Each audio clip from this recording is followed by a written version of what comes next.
graduates who could provide various support services. So I thought about what types of high-volume, process-based, routine work we could basically start providing. So we revamped into a full-service legal support company in litigation, corporate, and intellectual property. So what that meant, and what that means today, is we provide support. Now our client base is to not only law firms of all sizes, small, medium, large, some on the AmLaw 200, 100 list, to all size companies, including Fortune 100 and 500 companies. And we provide various service ranging from document review, contract review and drafting, deposition summaries, legal research, and a lot of intellectual property related work, such as patent research and analytics and patent application drafting. So it's interesting kind of starting with transcription and then moving into and kind of thinking about how we could really continue to create and add value.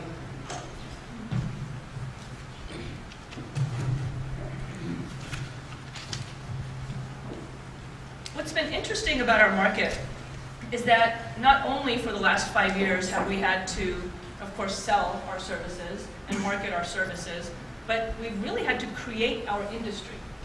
When I started LawScribe, there were only a handful of companies, and those are the leaders in the legal outsourcing space.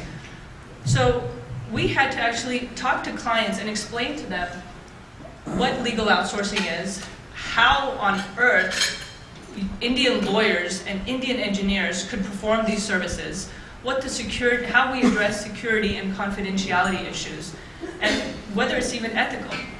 And fortunate for us, actually, starting a couple years ago, there were some state and county bar opinions, as well as the American Bar Association, which came out with hypothetical opinions, saying that legal process outsourcing offshore was ethical, subject to certain conditions. So we basically combined that into what we were doing for the last 5 years, which was educating the community on outsourcing, speaking at various conferences, writing various articles, blogging, and then for the last couple of years putting together actually an ethics presentation, which is certified for MCLE credit, which lawyers have to maintain every year, to basically use that as a tool to get into law firms and provide them information on outsourcing, and of course, try to sell our services. So in putting your businesses together, consider that. Are you coming into a whole brand new industry where you're going to have to create a market? Because that definitely provides certain challenges.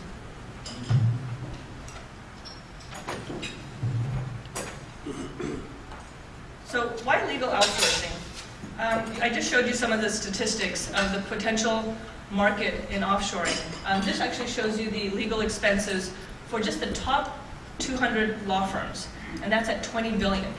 The global legal services market in 2006 was at $200 billion. The offshoreable portion of that, meaning the amount of work that we could do offshore in India, is $4.5 billion. That is a huge market. In 2010, there are estimates that there will be over 40,000 people employed in India in the legal outsourcing space, and the revenues will exceed $700 million.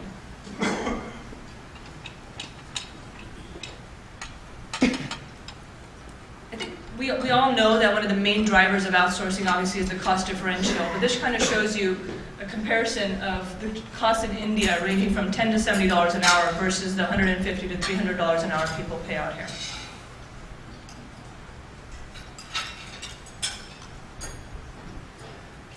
So now coming back to some of the points that I want to share with you based on the business that I have built and what I've learned and what I'm seeing kind of going through this economic climate and how legal outsourcing and other outsourcing fits into it, is what kind of businesses are going to succeed through these times and in the future. And I may be biased, but I definitely believe it's companies that have an outsourcing element to them. And the reason is that we're in a global economy, and we're obviously in a recession, and people are in a cost-cutting mode. So people are going to really be looking now and in the future to what are the best resources for them to continue their business and to obtain services. And that doesn't mean offshore or onshore. It means what are the best resources. So really, smart sourcing.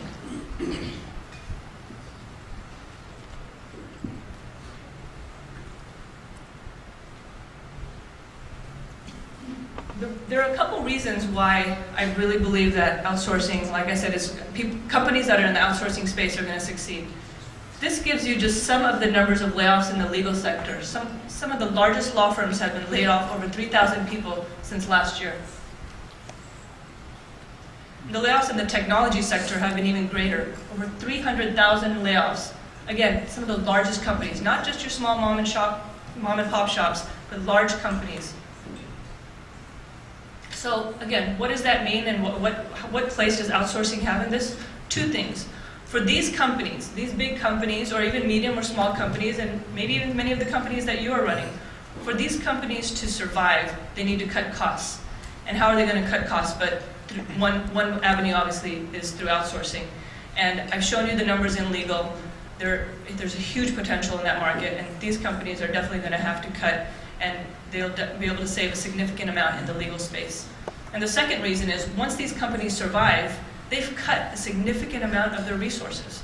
So at that point, they're going to have to do a couple things. One is add resources onshore to their current base, but also outsource, because they're not going to be able to grow possibly as fast as they'll need to continue to succeed in their businesses.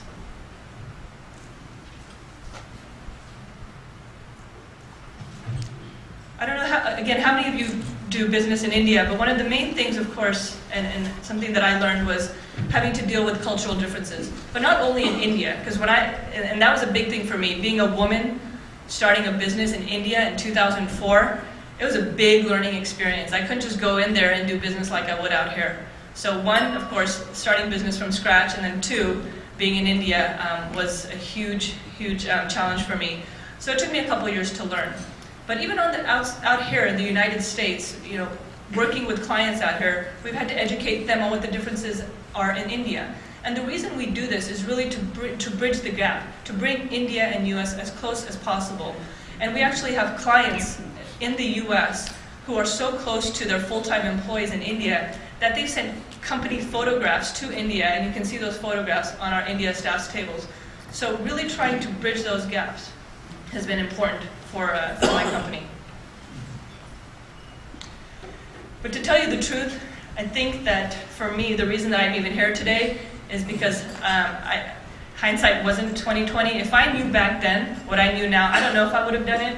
So hats off to you entrepreneurs who really from day one have a vision and a strategy and can execute it, because it is a lot of hard work. So if I had known it back then, I don't know. I don't know if I would have been here, but I'm definitely happy that I am. I worked for a year in my father's and my uncle's business, and I think that was the best learning experience for me compared to the 5 years of legal practice that I had. And when I started with them, they would try to give me advice, and I said, well, no, your industry is different. I'm in legal, you're in retail. And often we hear this, you'll be talking to your acquaintances, your friends, and you'll say, well, I'm onshore, you're offshore, I'm in tech, you're in the medical space. They're completely different, but they're really not. The blueprint for businesses are all the same. We just take off differently once we have the businesses established. So my advice to you is really listen to the people around you, your friends and other entrepreneurs, because what they say really can be very relevant.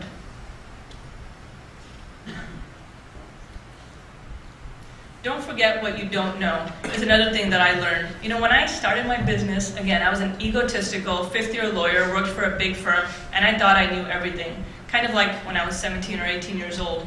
But as I got into running the business, I realized the things that I didn't know. And so I started to really surround myself with the right people and listen to people around me. So be open and willing to listen to people and admit when you don't know things. It's okay. I think one of the biggest things that I missed when I started this business was that I didn't have a partner. Now my company, yes, was funded through my family, and they were there to give me support being business people, but I didn't have that one person who on a day-to-day business I could strategize